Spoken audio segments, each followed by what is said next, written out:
大阪燒，有目標喺上面。Hello， 大家好啊，又係我的神。今集要同大家介紹嘅就係中環利源西街嘅3·1餃子。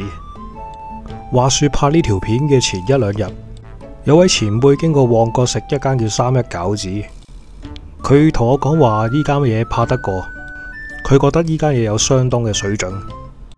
點知原來喺我公司隔籬嘅利源西街都有一間。今日我就同同事2個人走咗過去啦。行去利源西街就好鬼近嘅啫。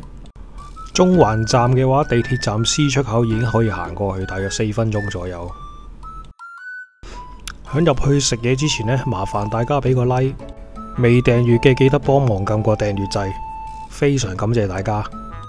好啦，我哋依家終於到咗啦。暫時呢就冇乜人，睇嚟呢度呢都係主要做外賣多嘅。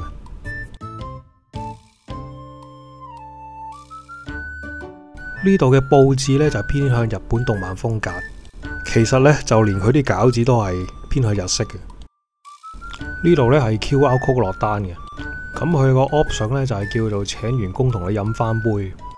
如果食晚飯嘅話，我都可能會請佢飲一杯。中環嚟講呢，食餃子要食到8-5蚊呢，我就覺得幾貴，所以我都好期望佢嘅質素。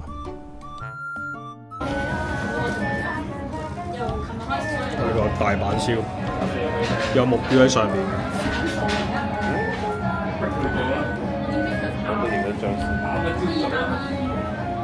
其實只係將大阪燒嘅醬汁呢倒咗上去，同個餃子呢本身都夾到啊！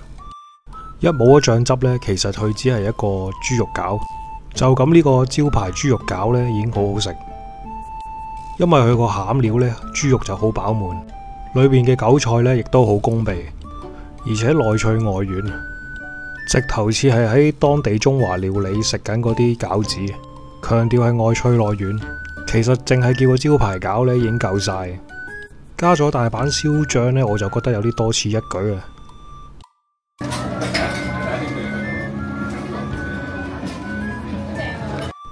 試咗佢個湯呢，其實只係一啲好普通嘅味精水，基本上可以忽略。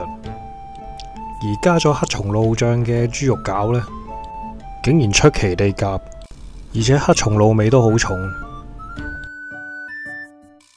我哋2個人嗌咗3樣嘢，大概70飽左右。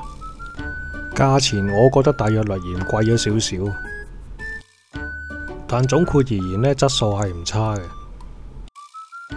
好啦，今集就嚟到呢度。